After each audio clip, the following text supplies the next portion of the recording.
Buckle up for the ride of your life.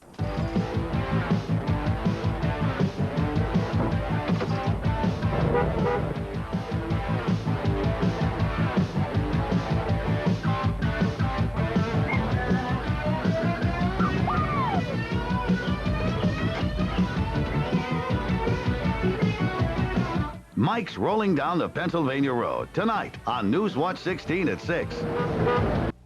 Daffin's Candies in Sharon. Folks here often call it the world's largest candy store. It's open about every day you'd expect, so you can see for yourself if you're in town.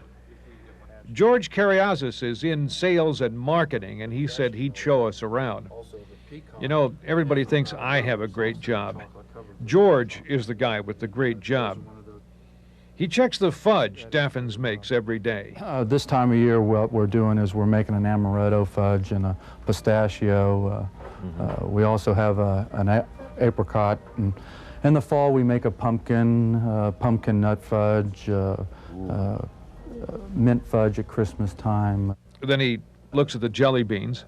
You always look at which ones you like. I like the juicy pear myself, and sometimes the butter popcorn's real good. And some beautiful white chocolates. We have a variety of summer chocolates that we're carrying, and the white, from the white buttercream, white caramels, pretzels, all the way down to the white pecan turtle. And moving along, George gets to check the more traditional chocolates, some with untraditional centers, all made by Daffin's.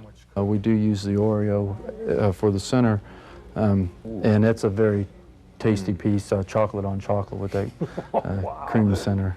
There's herds of turtles with 4 different fillings. Potato chips covered in Daffin's chocolate. Not to mention pretzel rods, too.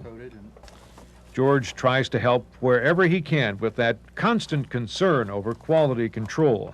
I try to sample at least once a day, maybe sometimes even more. We always try to make sure that the quality's in our product, and the only way we can tell is by the actual taste of the item itself. See? You thought I had a great job. For a change of pace, George can sample from yards of hard candy off to one side. Something to cleanse the palate, perhaps. And then there's the chocolate kingdom in the back. Chocolate can be almost the consistency of cement if you want, and so you can build with it, and they've done that here.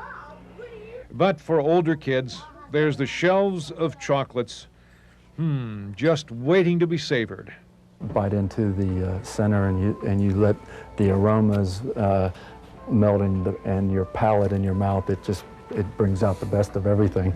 Daffin's Candies, a stop rolling down the Pennsylvania Road in Sharon.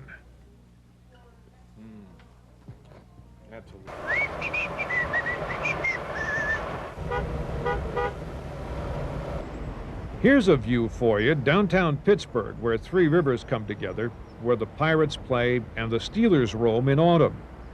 Pretty neat, but how we got here is even neater. The Duquesne Incline was our way to the top.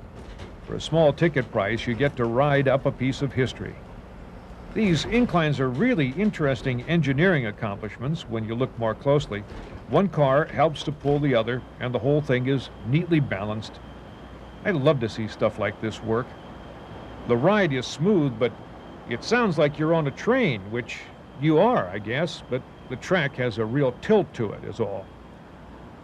Then at the top there's that view and a small museum that gives you a look back at Pittsburgh's history to days when this kind of picture would be nearly impossible for the smoke and dust of steel making.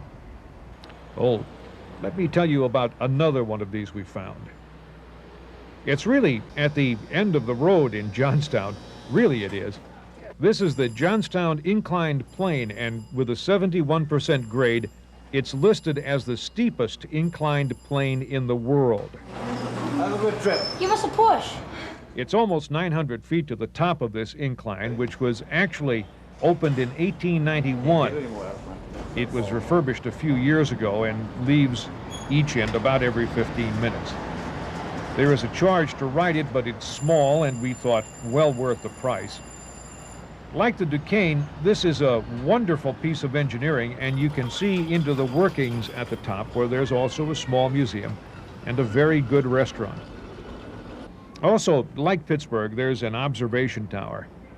From up here, it all looks like a model train platform until we pull back a little. You can clearly see from here where the floodwaters came into the valley between Prospect and Green Hills to mark a dark moment in Johnstown's history on May 31st of 1889. So, the inclined planes, they're worth a stop if you go out on your own, as we did, rolling down the Pennsylvania Road.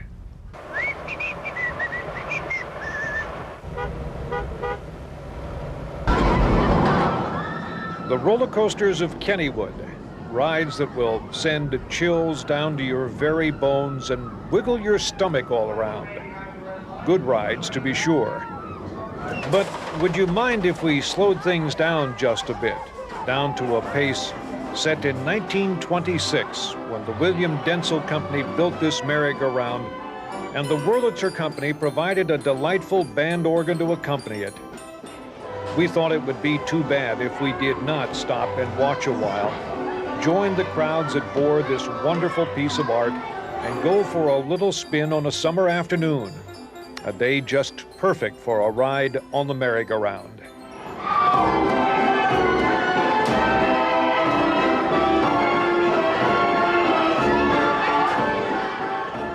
I have seen summer like this any number of times over the years. A merry-go-round invites memories to be made, and if you are lucky, those moments will stay with you no matter how many years you go through.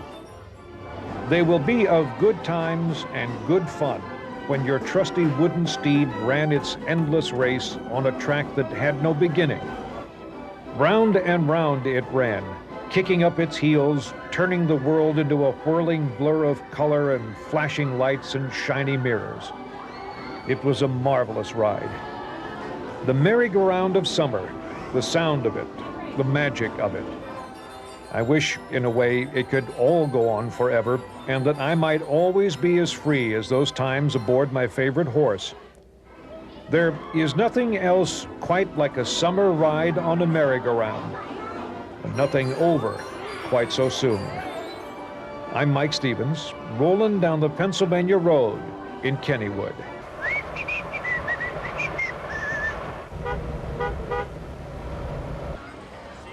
A friend of mine said, "You must stop at Kennywood Amusement Park." Everyone does. Judging by the crowds, it seems she's right. Kennywood is actually a National Historic Landmark, and so, as you'd expect, several rides like the traditional merry-go-round are generations old. But new generations demand new traditions, so Kennywood has thoughtfully provided some. The Steel Phantom is in the Guinness Book of Records with a vertical drop of 225 feet into a ravine and a design speed of 80 miles an hour. So, want to see what the ride is like? Well, get aboard. Depending on your point of view, this will be quick, or it can seem to last forever. Take me for a ride. Whoa!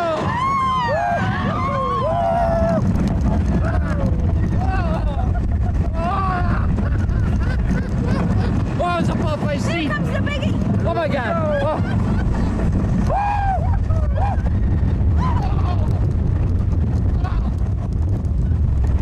Oh, I got almost creeped up to the ground. My world just went upside down.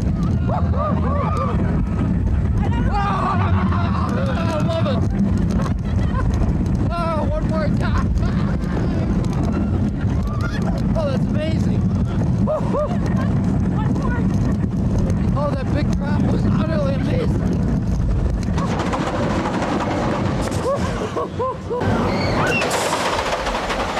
Oh my God! Ah, moments that last a lifetime. If your tastes run to a freer style of ride, then you might like Sky Coaster. It takes a little work to get ready, harnesses and all, but when you see where you end up, well, you don't mind the wait. In full body harness, supported by 2 cables, 3 flyers are then pulled up nearly 200 feet. And so the ride begins. Ready, flyers? Yeah. 3, 2, 1, fly.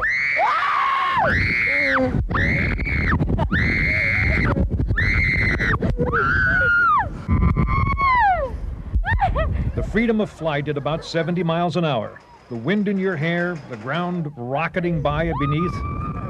Personally, I favor more subtle traditions. Now this is my kind of ride. Watch this.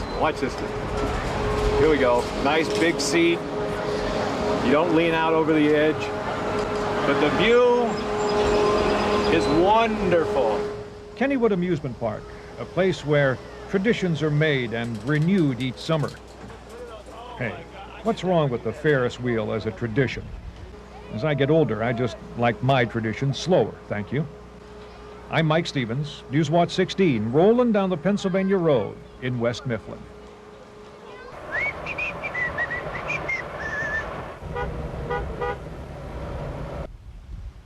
Raystown Lake.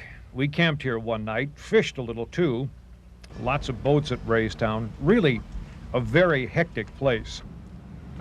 We found a spot nearby, though, that is not nearly so busy. You just drive up the road a little and look for the sign that says Trough Creek State Park. There's trails all over it. One takes you on a suspension bridge, and you can put a little bounce in your step. But off that bridge and up a trail lies Rainbow Falls, and here thousands of diamonds drop down over ledges, making a wonderful symphony of sounds that beg to be listened to and watched.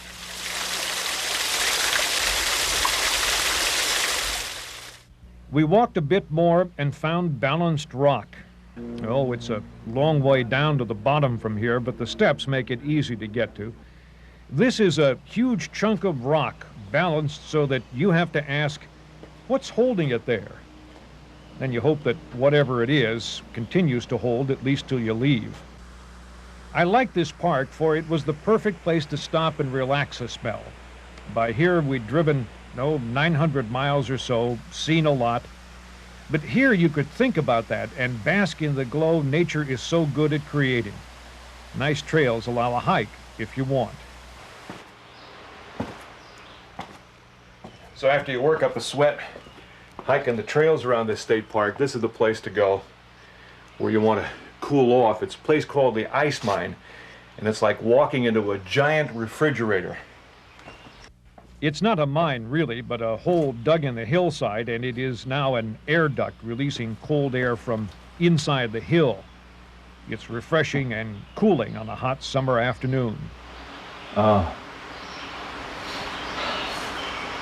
Trough Creek, a good stop to make if you long for nature's sounds and some interesting sights.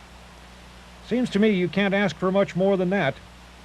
I'm Mike Stevens, Newswatch 16, rolling down the Pennsylvania Road in Huntington County.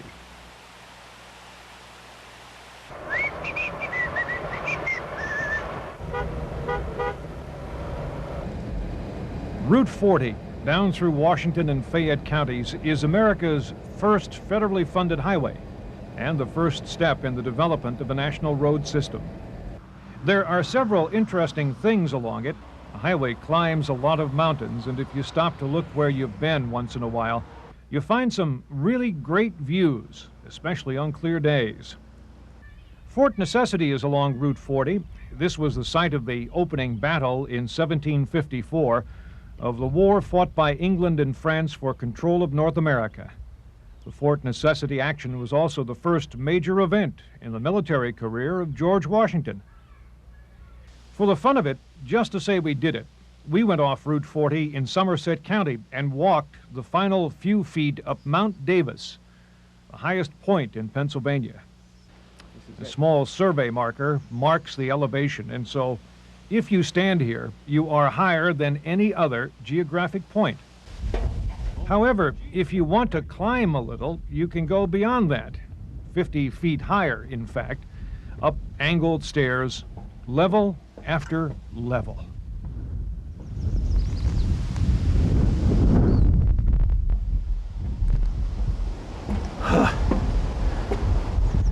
Here it is.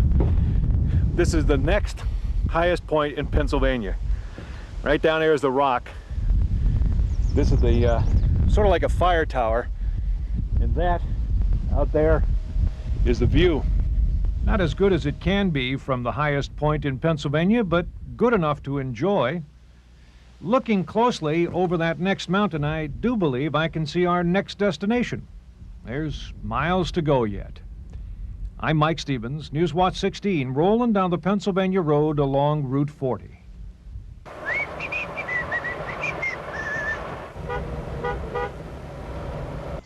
If you're not careful, you won't travel enough in your lifetime, and even if you travel only in Pennsylvania, you owe it to yourself to see it.